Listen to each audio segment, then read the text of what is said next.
কোটা থাকে তাহলে কিন্তু যে কোনো সময় দুর্ঘটনা আপনার হতে পারে। কারণ দেখুন এখানে যখন সে আসছে মানে প্রথম চালকটা এইভাবে আসছিল, এইটা হচ্ছে ইটের সোলিং, তার মধ্যে কিন্তু এখানে স্লিপ খেয়ে দেখুন হাই হাই রে কেমনে এলো।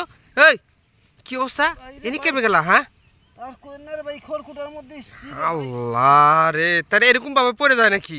হ্যাঁ এবার তো তোমার সামনে তো যে খুঁটি আছে খুঁটি লগে লাগলে। হ্যাঁ দেখেন আসলে এরকম কিন্তু চালক এই ভুলগুলো কিন্তু করে থাকে, বাট এখানে কিন্তু এই চালকের ভুলটা ছিল যে এখানে যে খড়কোটারা তা তো প্রথমত হচ্ছে গিয়ার শিফট করে নাই, তারপর হচ্ছে উঠাও উঠাও উঠাও উঠাও বাইরে ভাই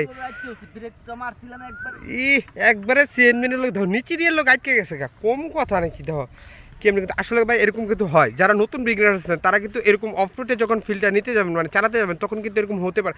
আল্লাহ টাইনে উঠা না খারাপ করো করো দিদি টান দিয়ে উঠে ওই বাবারে আল্লাহ আটকে গেছে গা, কেমনি কি দেখছেন? তো এরকম কিন্তু হয় যারা এই যে এখন এই এই যে সিজনটা বৈশাখ মানে বৈশাখের যে সিজনটা, এই সিজনের সময় কিন্তু এরকম রাস্তাঘাটে ই তো পেঁচে গেছে ইয়ের লোকে নিচে দিদি এদিকে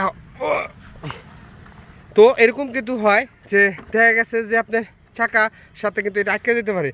দেখেন একবারে সব কিছু সেরাবার হয়ে গেছে, আটকে গেছে গা। তো যারা নতুন বিগিনার আছেন তারা অবশ্যই সাবধানে রাইড করবেন। আর এগুলো কিন্তু দেখা যাচ্ছে যে এরকম মনে হয় যে শক্ত, কিন্তু আসলে না, এগুলো কিন্তু পিস লিল আছে অনেক, যে কোনো সময় দুর্ঘটনা ঘটে যেতে পারে। আর